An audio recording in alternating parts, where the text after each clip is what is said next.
Bonjour, Céline Ovette, praticienne naturopathe. Voici mon index ABC. Alors, une praticienne naturopathe, c'est un professionnel, on va dire, de la santé naturelle, de la naturopathie. Et en ce qui me concerne, moi, je vais accompagner les femmes à prévenir certaines problématiques de santé ou à les aider à équilibrer leurs hormones. Alors, j'accompagne les femmes de la puberté à la ménopause, donc les femmes qui ont des règles douloureuses, des règles abondantes, des troubles du cycle, des troubles de la fertilité, de l'endométriose, du syndrome des ovaires polykystiques ou encore de la préménopause-ménopause peuvent faire appel à moi. Passionnée, je crois que c'est le mot. Ceux qui me connaissent savent à quel point je suis vraiment investie dans toutes ces recherches et tout ce travail. La bienveillance, je crois que c'est vraiment important pour créer un climat de confiance et pouvoir travailler main dans la main. Et authentique. Je suis dans ma vie professionnelle comme je suis dans la vraie vie, c'est-à-dire simple et sans chichi.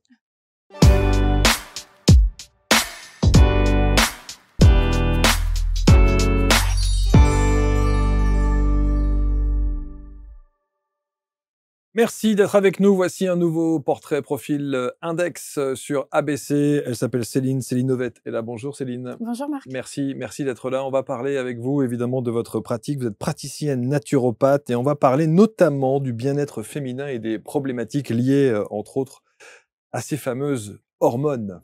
Évidemment. Alors vous allez me dire, est-ce qu'un homme est le mieux placé pour en parler? Sûrement pas. En revanche, par voie de conséquence, il est bien placé pour en parler parce que ces problèmes hormonaux féminins sont souvent des problèmes qui ont un impact et des dommages collatéraux, si je puis dire. On est bien d'accord avec ça? C'est tout à fait le cas et d'ailleurs, c'est effectivement intéressant que vous soyez ouvert sur le sujet Bah oui. et qu'on puisse en parler parce qu'il y a beaucoup de femmes justement qui ont ces troubles hormonaux, qui souffrent en silence et évidemment ça a des répercussions sur la vie de famille, sur la vie de couple, sur le travail aussi. Mais souvent on n'imagine pas toutes ces conséquences que ça peut engendrer. Ouais. Tout Et à alors, fait. ce qui est assez incroyable, c'est que sur ces thématiques-là, c'est presque tabou. On en parle assez rarement, contrairement peut-être à d'autres pays à travers le monde.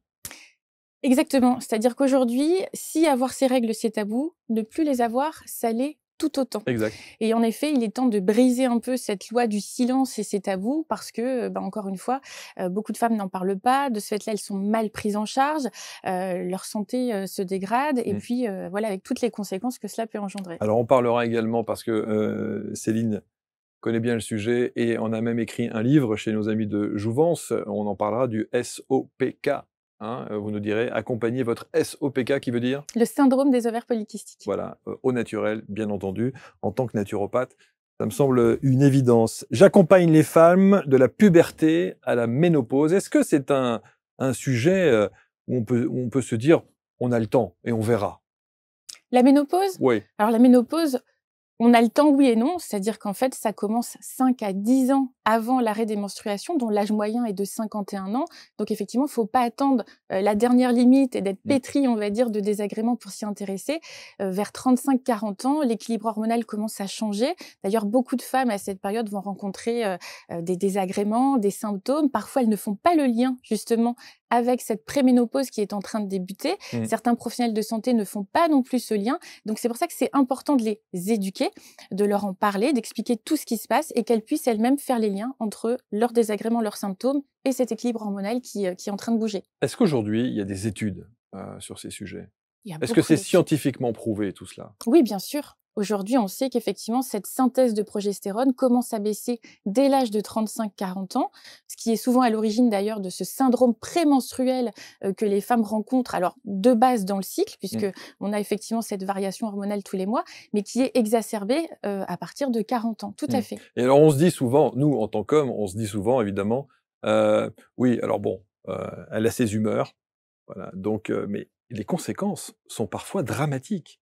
Parce que souvent des femmes, dans ces périodes-là, prennent des décisions alors qu'elles ne sont pas, pardon, hein, je schématise, je caricature, dans un état normal. On est d'accord. En fait, on sous-estime aujourd'hui clairement le rôle des hormones sur le cerveau, sur l'humeur. Et oui. Il y a des études qui montrent également que le cerveau change au moment de la ménopause. Le cerveau d'une femme est modifié de par certaines connexions neuronales, de par certains schémas, on va dire, de pensée. C'est lié à l'impact que peuvent avoir les hormones sur les neurotransmetteurs, que sont par exemple la dopamine et la sérotonine. Ce sont quelque part un petit peu on va dire des éléments biochimiques qui vont influencer nos comportements. Donc forcément, il y a des répercussions qui parfois, voilà, on ne reconnaît plus la personne, C'est vrai. ou on devient agressif, irritable comme ça en un claquement de doigts et on ne sait même pas pourquoi. Donc oui, tout à fait. Et des femmes qui s'auto-diagnostiquent: «Je suis dépressive». Ça aussi, ouais. Alors il n'y a pas qu'elles qui s'autodiagnostiquent parce que souvent il y a des professionnels de santé qui vont Même. aussi Ah oui. poser ce diagnostic de Eh oui. dépression, Ouais. alors qu'en fait, c'est juste un manque de progestérone qui influence sur les neurotransmetteurs. Et donc il y a des solutions Il y a des solutions, il y a plein de solutions naturelles. naturelles, bien Bon. sûr. Donc effectivement, il y a une gradation dans ce qu'on peut mettre en place. Il y a des solutions naturelles, il y en a qui le sont moins, mais c'est vrai qu'il vaut mieux commencer par cette porte d'entrée-là au départ. On peut essayer en tout cas, hein, pour Tout à voir fait. s'il y a effectivement des améliorations. Alors, vous êtes naturopathe et on va revenir, parce que c'est le principe de l'index, sur votre parcours de vie. Rien à voir. Rien à voir. Mais rien à voir. Vous étiez dans le milieu bancaire, dans la Bancaire, finance. c'est ça. Alors, il faut que vous nous expliquiez. Qu'est-ce qui vous conduit aujourd'hui à devenir l'experte que vous êtes, à écrire notamment des livres et d'autres qui sont en préparation, d'être naturopathe. Il n'y a pas le mot thérapie dans votre accompagnement? Non. Il y a pas le mot thérapie, c'est vraiment, pour moi, vraiment un accompagnement. C'est-à-dire je vais, ou de l'éducation, on va dire, à la santé naturelle, de la femme, mais c'est plus un accompagnement. Je me vois plus comme, une coach, en fait, où on va faire un petit bout de chemin ensemble. Je vais, expliquer tout ce que la personne doit savoir et l'idée pour moi, c'est de les rendre autonomes derrière le plus vite possible. Même si le mot coach est un peu galvaudé aujourd'hui. Aussi, c'est Bon, vrai. bon. Alors on va voir ça. On va voir effectivement ce que vous préconisez. Quel est le principe de... Vous allez entendre parler de l'Académie Power Ménopause. C'est ça, c'est joliment trouvé. Et ça fait partie de votre accompagnement pour le coup. Tout à fait. Mais votre parcours de vie, je parlais du milieu de la finance et d'une vie à 100 à l'heure. C'est un petit peu comme ça que vous résumez votre histoire. Comment est-ce que vous vous êtes construite? Alors, je me suis construite un peu en opposition justement, du milieu duquel je viens. Puisque je viens d'un milieu ouvrier et paysan de par mes grands-parents maternels. Ouais. Et j'utilise ce terme avec Beaucoup d'amour. beaucoup d'amour. Mais oui, bien sûr. Parce qu'effectivement, il y a cet amour du métier, du respect des traditions, de l'impact des saisons. Enfin, il y a ce bon sens paysan, comme j'aime bien l'appeler. Et moi, je me suis construite complètement à l'opposé. J'ai voulu faire une école de commerce, je voulais intégrer une société du CAC 40, j'y suis arrivée d'ailleurs. Et là, j'ai déchanté. Parce qu'effectivement, je pense que tout ça, c'était déjà là depuis très longtemps. Mon chemin était là, mais j'ai voulu tester autre chose. Et au final, je reviens à ces valeurs d'une manière ou d'une autre. Mais ce qui s'est passé, c'est que j'ai déchanté. Il y a eu beaucoup de pression, bien sûr. J'ai découvert un monde absent de valeurs, finalement, en tout cas D'humanité. d'humanité, et Ouais, qui était bien sûr. très éloigné de mes valeurs. Et donc, j'ai souhaité me réorienter tout simplement. À la suite de quelques problèmes de santé, j'ai moi-même été puisée dans la naturopathie et les ressources naturelles. J'ai vu que ça marchait et je me suis dit, c'est ça que j'ai envie de faire, c'est ça que j'ai envie de transmettre aux autres. Bon, depuis quand?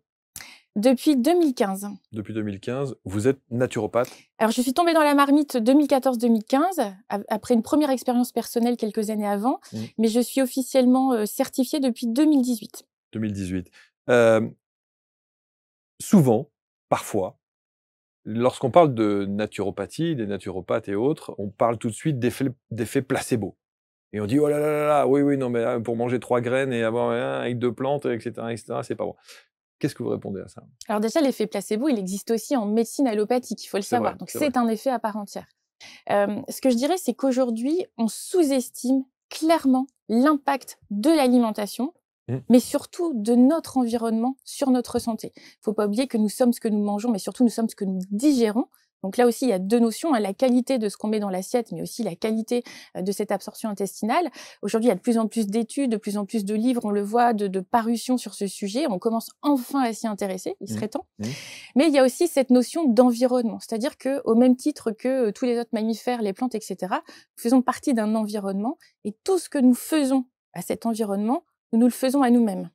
Je pense effectivement aux pesticides ou à tous ces perturbateurs endocriniens que nous répandons dans l'atmosphère, dans notre environnement. Et en tant que petite fille d'agriculteur, c'est d'autant plus un sujet intéressant évidemment, ça vous parle. et important pour moi. Mais ce que je veux dire par là, c'est qu'aujourd'hui, il ne faut pas s'étonner s'il y a une telle profusion, on va dire, de troubles de la santé, mais surtout de troubles hormonaux chez les femmes, puisqu'on le voit, ça touche les petites filles avec des pubertés précoces, des troubles de la fertilité aujourd'hui, mais quel est le couple qui n'a pas on va dire des troubles et des problèmes à procréer? Il y en a énormément.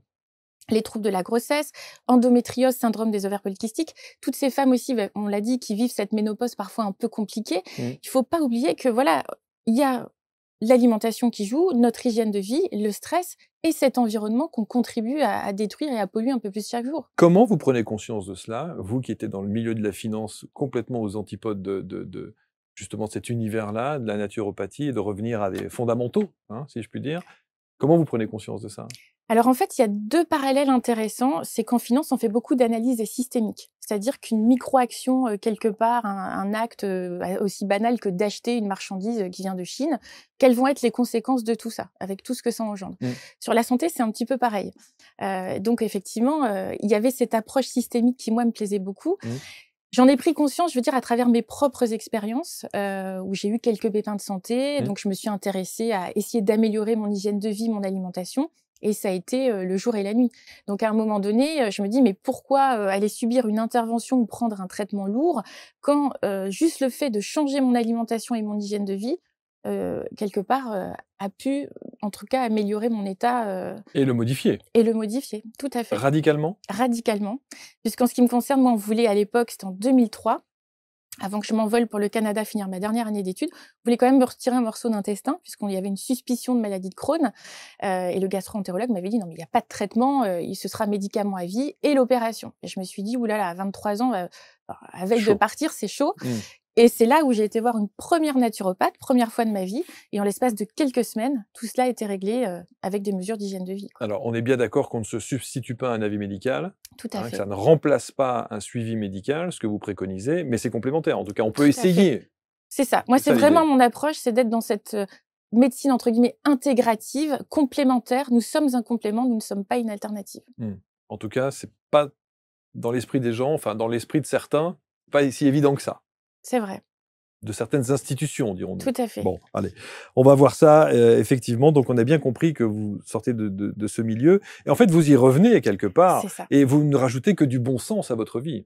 C'est exactement ça. Tout était devant moi depuis très longtemps. Ouais. Et d'ailleurs, ce qui est très drôle, c'est que quand je travaillais en finance, tout bloquait tout le temps. C'est-à-dire que je voulais une augmentation, c'était pas le moment. Mon dossier, il passait pas. Il y avait toujours quelque chose qui n'allait pas. Quand je me suis lancée sur cette voie de la naturopathie, toutes les portes se sont ouvertes et se sont alignées. Et ça a été une succession comme ça d'opportunités. Ce qui m'a fait comprendre que j'étais probablement sur le bon chemin. Bon, quels étaient les doutes à ce moment-là, même quand, alors aujourd'hui, avec le recul, vous êtes en place et tout est bien, mais est-ce qu'il y a eu des phases de doute sur le fait de cette transition, ce switch? Parce que ça aussi, on change d'une vie plutôt, j'imagine, assez confortable, avec pas mal de sécurité, même s'il y avait la pression qu'on peut entendre. À quel moment vous switchez, vous vous dites « Ok, je suis plus raccord, il faut que je fasse véritablement ce qui m'appelle ». Il y avait les 40 ans qui approchaient. Je m'étais dit, j'aimerais bien changer à ce cap-là. Et en fait, je l'ai fait 1 an avant parce qu'il y a eu quelques incidents au boulot, voilà, avec un manager un peu toxique qui m'a poussée dans mes retranchements. Et puis un jour, j'ai dit, c'est terminé, je démissionne. Et là, tout le monde m'a dit, mais Céline, qu'est-ce que tu dis? Ne dis pas ça. Et en fait, non, c'était bien sérieux. C'était mûri déjà depuis un petit moment. Donc, j'ai donné ma démission sans filet. Et je me suis installée, vu que j'avais déjà repris mes études à côté de mon travail quelques années avant. J'avais fait en parallèle. Et donc, voilà, je me suis lancée. Alors, le plus gros au départ, le plus compliqué, c'est ce fameux syndrome de l'imposteur, je pense que beaucoup de personnes ont et qu'il faut essayer de combattre, en tout cas d'accompagner et de travailler. Une fois sortie de là, ça a été, encore une fois, beaucoup d'opportunités se sont présentées. Donc, ça s'est fait assez naturellement. Bon, vous auriez pu faire, parce que naturopathe, il y a aussi quand même, il faut être honnête, il y a une connotation un peu légère, un peu pas très profonde scientifiquement, où on se dit, voilà, on revient à cette histoire d'effet placebo. Vous auriez pu prendre un terme avec thérapeute, mais non. Non, naturopathe, praticienne naturopathe. Non, je trouve que le mot est joli. En plus, on retrouve le chemin, entre guillemets, de la nature. C'est remettre les choses à leur place. Et puis, il faut pas non plus oublier qu'il y a quand même pas mal d'études aujourd'hui sur les plantes. Il y a quand même beaucoup d'études sur beaucoup de choses. Il y a des sujets sur lesquels on n'a pas d'études. Par exemple, la mastication. Il n'y a pas d'études sur la mastication. Pour autant, on se doute bien que si on avale tout rond, il va y avoir un problème. Donc, il y a ça. Non, mais c'est aussi du bon sens. C'est vrai, c'est tout bête, mais c'est ce que vous Il y a dites plein là, de choses de bon sens. incroyable. Et puis après, moi, je me suis aussi beaucoup formée aux États-Unis sur des programmes de formation assez lourds, entre guillemets, assez complets aussi, qui étaient dispensés par beaucoup de médecins. Donc, je me sentais armée pour pouvoir accompagner les gens. Alors aujourd'hui, vous accompagnez donc les femmes, les jeunes femmes aussi, hein, de la puberté jusqu'à à la ménopause. Pourquoi avoir choisi cet angle spécifique? Alors ça, c'est une bonne question parce qu'au départ, c'était pas du tout mon projet. Je voulais plutôt aller sur le stress en entreprise, puisqu'ayant connu ça, je m'étais dit: il y a du boulot, il y a des choses à faire». Mmh. Et en fait, j'ai tout de suite attiré les femmes, uniquement celles qui avaient des troubles hormonaux. Quand je me suis installée, au départ, j'avais un cabinet, à Marcq-en-Barœul, dans le Nord, et j'ai tout de suite attiré, uniquement des femmes et toutes avaient des problématiques hormonales. Donc je me suis dit: Il y a un truc en fait, pourquoi moi? Pourquoi ce sujet-là?» Alors que c'était pas du tout ce que je voulais faire. Et donc j'ai décidé de là de me spécialiser là-dedans en suivant de nombreuses formations spécialisées en hormonaux, pour ne faire que ça. Alors j'avais peur de reproduire aussi, ce qui est fait avec la médecine allopathique, c'est-à-dire une médecine de spécialistes. Et donc de dire: «Je vais me spécialiser». Et donc s'enfermer peut-être un peu dans quelque S'enfermer, chose? et d'autant plus que la naturopathie, c'est une approche holistique, Bien sûr, globale. bien sûr. Mais avec l'hormono, on fait forcément de l'holistique et du global puisque les hormones, elles agissent de manière, holistique sur tout l'organisme. Est-ce que les femmes qui aujourd'hui, vous consultent, viennent vous voir, vos clientes, si je puis dire, est-ce qu'elles savent pourquoi véritablement, elles viennent? Est-ce qu'elles savent quel est leur problème spécifique? Souvent, elles l'ont identifié. Souvent, elles me connaissent via soit les réseaux, via mon site internet ou autre. Donc, elles m'ont déjà vu expliquer des choses et souvent, elles me disent: «Voilà, ce dont vous parlez là, c'est tout moi. Je coche un peu toutes les cases. Qu'est-ce qu'on peut faire? Est-ce qu'on peut aller plus loin?» Donc aujourd'hui, je pense que les femmes, elles cherchent aussi beaucoup avant de consulter, par elles-mêmes et puis, elles sentent bien qu'elles vont avoir besoin d'aide. Un petit mot sur ce livre évidemment, accompagner votre SOPK qui veut dire? Syndrome des ovaires polykystiques. Alors, un mot sur ce livre. Alors ce livre, déjà le syndrome des ovaires polykystiques, c'est une problématique endocrinienne qui touche une femme sur 7 à une femme sur 10, avec beaucoup de répercussions sur la santé, notamment des problématiques à tomber enceinte, on va dire, mais pas uniquement. Il y a aussi des complications métaboliques, etc. Et donc là aussi, j'ai eu une première consultante qui avait cette problématique, puis une deuxième, puis une 10e, puis une 20e, et je me suis dit: «Il faut que je fasse un programme d'accompagnement pour les accompagner». Ce que j'ai fait, donc un programme en ligne qui a accompagné ces femmes avec beaucoup de succès. Et puis derrière, je me suis dit: «J'aimerais démocratiser l'accès à ces informations dont on parlait encore assez peu il y a 2-3 ans». Et là, bizarrement aussi, Jouvence me contacte en me disant: «Voilà, on a regardé ce que vous faites sur les réseaux, on aimerait vous proposer un projet». Et j'ai dit tout de suite: «J'en ai un à vous proposer, c'est celui-ci», puisque justement, j'étais en train d'y réfléchir.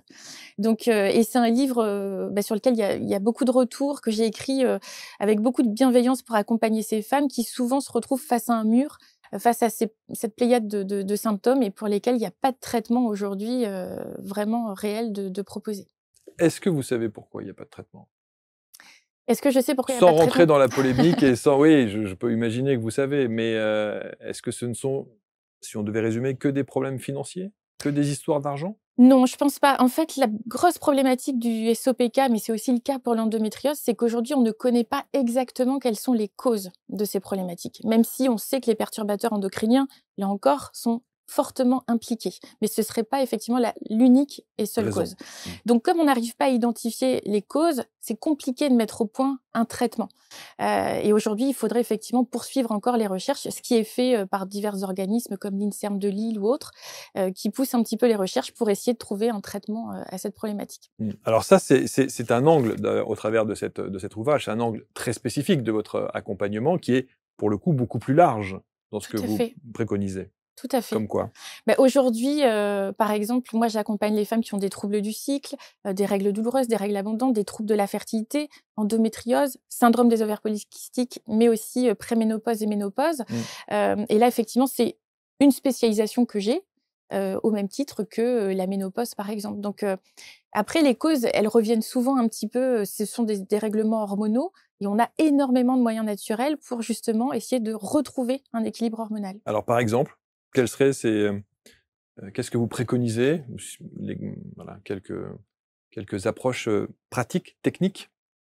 Alors, on a l'impact de l'alimentation, c'est un peu la base, Ouais. avec notamment l'insuline, on le sait, donc c'est cette hormone effectivement, qui va permettre de faire retomber la glycémie dans des valeurs normales quand cette glycémie s'élève, il faut savoir que l'insuline, elle va jouer en cascade sur d'autres hormones. Donc, quand on a effectivement des variations de glycémie trop fréquentes, très élevées, eh bien, ça peut être effectivement une cause de l'origine du syndrome des ovaires polykystiques. C'est ce qui peut aussi entraîner des troubles au moment de la ménopause. Alors après, il y a aussi toutes les problématiques de diabète ou autres. Mais il y a déjà ça. Même par rapport au syndrome prémenstruel, on sous-estime l'impact de l'alimentation pro-inflammatoire, par exemple, pas assez de fibres, etc. Ah, l'alimentation joue sur ces syndromes-là. Oui, tout à fait. Et c'est complètement sous-estimé aujourd'hui. C'est le gros problème. Parce que ça ne rapporte à personne. Oui, c'est ça. Ouais, ouais. Il suffit simplement de modifier son système, enfin, son alimentation et ce qu'on met dans son assiette, purement. C'est ça. C'est Ça tout. fait déjà une grosse partie du travail. Après, on a aussi l'axe gestion du stress. Aujourd'hui, on le sait, on vit dans une société moderne où tout doit aller très vite, Mmh. les journées sont ultra remplies.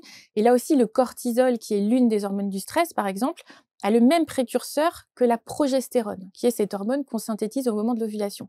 Donc, quand on est dans une phase de stress chronique qui dure, eh bien, ce cortisol va venir voler la prégnénolone, qui est ce fameux précurseur, pour fabriquer plus de cortisol, de sorte qu'il n'y en a plus assez pour fabriquer de progestérone. Et Mmh. là, on va se retrouver dans un déséquilibre. On aura un niveau d'œstrogène qui ne sera pas, on va dire, équilibré par rapport à celui de la progestérone. Et ça, c'est vraiment la base d'énormément de troubles hormonaux. Ouais. Ce qui est assez incroyable, c'est que, vous le disiez, vous avez des médecins qui n'informent pas de ces problématiques et de ces thématiques-là. Et parce qu'ils ne savent pas, parce qu'ils n'étudient pas, parce qu'ils ne lisent pas les revues scientifiques et les études qui sont faites autour de ces thématiques. Alors, il y a plusieurs raisons. Déjà, je pense qu'ils n'apprennent pas les choses comme je vous l'ai dit en ce moment. Ils ont une connaissance énorme sur plein de sujets, mais eux sont vraiment, on va dire, éduqués pour savoir diagnostiquer et poser un diagnostic et donc donner un traitement. Nous, on est vraiment dans une approche qui est beaucoup plus préventive. Mmh.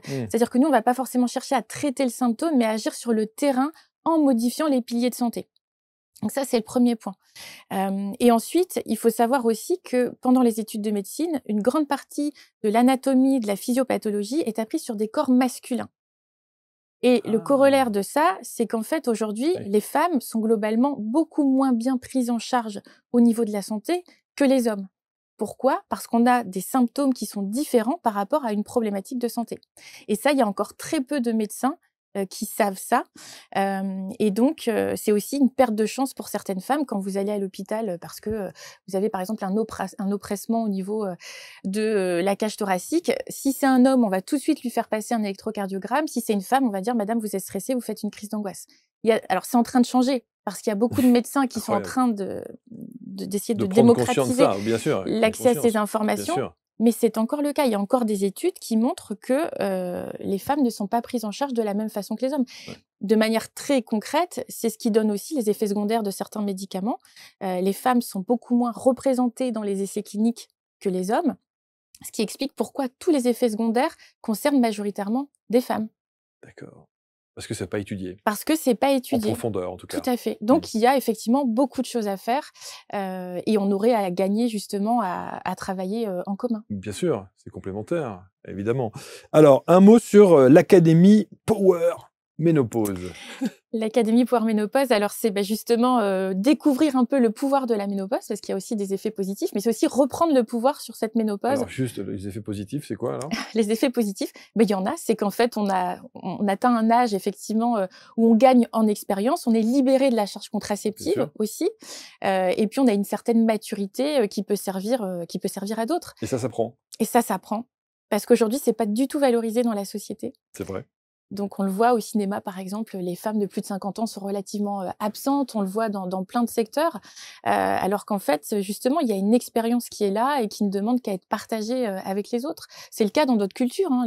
Les femmes ménopausées, dans certaines cultures, ont vraiment un rôle bien plus, on va dire, important que dans nos sociétés. Donc qu'est-ce qu'on apprend alors si on intègre cette académie? On apprend, on a des informations sur ces sujets, comment est-ce que vous procédez? Alors, dans l'Académie Power Ménopause, il y a effectivement un parcours de transformation. C'est-à-dire qu'au départ, on remplit un petit questionnaire pour voir un petit peu où on en est par Voilà. rapport à cette ménopause. Encore faut-il le savoir. Encore faut-il le savoir, c'est ça. Mais je Parce communique quand même beaucoup Ouais, dessus, sur parce que ce c'est vrai sujet. que quand on arrive à 50 ans, on peut évidemment se poser ces questions. Quand on a 40 ans et qu'il y a des perturbations, on n'est pas censé savoir et c'est très compliqué parce que les informations ne sont pas nécessairement là. Les informations sont pas disponibles, c'est vrai. C'est aussi pour ça que je communique beaucoup sur les Évidemment, réseaux évidemment. pour expliquer que voilà, ça commence 5 à 10 ans avant. Mais en tout cas, il y a ce parcours de transformation et en fonction de ça, il va y avoir un certain nombre de contenus disponibles. C'est un peu le OK, Netflix de la ménopause pour, un petit peu, schématiser les choses. OK. Donc c'est une plateforme sur laquelle on va retrouver plein de formations disponibles, mais aussi toutes les semaines un nouveau menu qui va prendre en compte les spécificités de la femme à cette période de la vie. OK. On va avoir un livret recette, on va avoir, des coachings en live aussi, tous les mois. Je vais répondre à toutes les questions aussi sur le groupe qu'il peut y avoir tous les jours et donc l'idée, c'est aussi de créer une communauté de femmes, autour de ce sujet qui peuvent échanger, partager, qui savent ce qu'elles vivent aussi, et qui échangent aussi beaucoup entre elles. Donc c'est vraiment un peu une plateforme pour s'éduquer à ce sujet, mais surtout proposer des solutions qui soient pratiques et naturelles Mmh. pour reprendre le pouvoir sur cette ménopause. En tout cas, essayez, au Essayer. travers de ce que vous préconisez et puis éventuellement, si après effectivement il faut passer à un stade autre, vous pouvez aussi suggérer, j'imagine, un accompagnement plus dit, médicamenteux. Tout à fait, c'est souvent le cas d'ailleurs, quand effectivement il y a des sujets, je n'hésite pas à dire à la personne de, voilà, retourner voir son praticien de santé, bien sûr, tout à Alors fait. combien de personnes aujourd'hui y a-t-il dans l'académie? Aujourd'hui, il y a 130 personnes. C'est un projet, que j'ai lancé alors sous cette forme en juin dernier, mais je l'avais lancé déjà, il y a 2 3 ans sous une autre forme. Donc aujourd'hui, j'ai voulu le remodeler un petit peu, et donc bah, ces femmes, voilà, sont très engagées, ont déjà beaucoup de résultats, parfois au bout de quelques semaines, de quelques mois et donc c'est ça qui est plaisant, c'est de voir, quand elles arrivent et quand elles partent de l'académie, Bien de voir sûr, effectivement le gap. l'évolution, bien C'est sûr. ça. Ça est-ce que vous continuez aujourd'hui? Est-ce qu'on peut vous consulter, je veux dire en cabinet, en one to one comme on dit?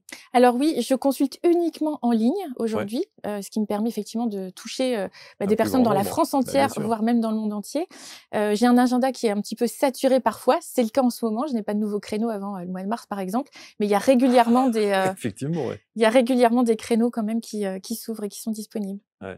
Alors, on sent bien que c'est une vraie préoccupation, hein, pour le coup, pour les femmes. On sent bien aussi, je parlais des dommages collatéraux parce que évidemment, quand il y a ces alors moi, je parle simplement des humeurs parce que je suis un dommage collatéral de ces situations que vivent, les femmes justement, mais on sent bien que c'est quand même un sujet extrêmement important, et que, on a du mal et c'est bien que vous ouvriez un petit peu les vannes, si je puis dire, mais c'est important d'en prendre conscience. Alors c'est important à la fois pour la société, je pense Oui, pour, les partenaires, les conjoints, pour la famille, oui, mais aussi parce que les femmes à cette période vont être beaucoup plus vulnérables aussi sur le plan de la santé, il faut le ouais, savoir. ouais. Avec des risques, cardiovasculaires ou métaboliques qui rattrapent le niveau de celui des hommes. Mmh. Pourquoi? Parce que tout au long de notre vie reproductive, on est protégé par ces fameux œstrogènes, dont la production, on va dire ovarienne va s'arrêter. Donc c'est vraiment important de parler de tous ces changements et encore Mmh. une fois, on le fait pas assez. Après, il faut savoir que les hommes, leur tour arrive aussi un petit peu plus tard, vers Ouais, 60 ans c'est avec pas vrai. l'andropause, Ouais, ce qui explique parfois, oui, des petites, friction. frictions dans Mmh. le couple, Mmh. mais le fait, voilà, déjà de pouvoir en parler librement et d'expliquer ce qu'on ressent, ce qui se passe, c'est très important. Ouais, j'imagine. Alors, c'est passionnant parce qu'encore une fois, il y a pas de sujet je pense que c'est le tabou, hein, qui prédomine. Tout à fait. En France. En France, tout à fait. J'avais une consultante, par exemple, alors ça m'avait marquée, et elle m'avait dit: «Bah, moi, je ne dis pas à mon mari, que je suis, ménopausée», parce que, elle avait peur, d'être délaissée, par exemple, ou, donc ça va parfois très, très loin. Mmh. Il faut savoir, ouais, tout ce qu'il y a en dessous aussi, toute cette poussière qu'on essaie de cacher et de mettre sous le tapis. Je connais des femmes qui disent, «Je ne prends aucune décision dans cette période». Mmh, Parce que certaines femmes voient tellement la vie en noir presque, tout hein, à fait. vraiment, vraiment, c'est une perte de morale, une perte d'ambition, une perte d'envie, une perte de désir, une perte de tout. C'est extrêmement anxiogène et c'est très, très compliqué, à vivre, d'abord pour elles évidemment. Donc, voilà, je ne prends pas de décision pendant cette période, voilà et dès qu'il y a, que certaines femmes ressentent cette émotion, qui est presque liée à comme un état dépressif, Mmh. elles se disent: «Ah, c'est vrai, c'est ma période, donc je vais éviter de prendre des décisions hâtives». Tout à fait, bah, c'est Mmh. comme les trous de mémoire ou encore le brouillard mental que ressentent beaucoup de femmes. C'est lié à cette baisse de cette fameuse progestérone qui, encore une fois, influence le fonctionnement du cerveau. Donc, c'est Mais des c'est su temporaire. C'est temporaire. Il faut en fait que le corps retrouve un nouvel équilibre, après ce déséquilibre, en fait. C'est un peu comme une mise à jour qu'on fait sur un ordinateur. Parfois, ça passe bien du premier coup Mmh. et parfois on l'a fait, mais ça bug et ben, en fait, c'est exactement ça. Mais tout ça disparaît à la ménopause? Tout ça disparaît ou met un petit peu de temps à disparaître OK. et c'est là où ça peut être justement intéressant d'être accompagné, de savoir utiliser, les bonnes plantes, la micronutrition pour s'aider, pour aider son corps justement à retrouver cet équilibre. Tout à fait. Passionnant, consultation donc, à distance, Académie Power Ménopause, si vous avez évidemment des questions à poser, si vous voulez suivre l'enseignement que préconise, Céline parce que, on peut comprendre à quel point, d'abord ça vous soulagera mesdames et en même temps, ça vous accompagnera en mettant du bon sens, voilà C'est ça. et un accompagnement naturel, c'est important. Le livre aussi, hein, qui est ici aux éditions Jouvence, précisément accompagné votre SOPK au naturel, si on m'avait dit qu'un jour j'aborderais ce sujet, je me comme quoi? Non, mais c'est intéressant, parce que dommage collatéral, on sait très bien, hein, comment ça se passe. Voilà, merci infiniment, Céline et je pense même, qu'il faut qu'on réfléchisse à une thématique, sur la chaîne, sur ABC Talk TV, pour aborder justement ces sujets parce que, c'est trop peu abordé, C'est le cas et hein, ce je sera crois, avec hein? grand plaisir. Hein, parlons-en. Merci infiniment, merci Merci beaucoup. Marc. Merci Céline, on se retrouve très vite. Autour de cette vidéo, vous avez évidemment tous les liens et les réseaux de Céline Ovette et on aura l'occasion, évidemment de reparler de toutes ces thématiques passionnantes. On se retrouve pour un prochain index, prochainement.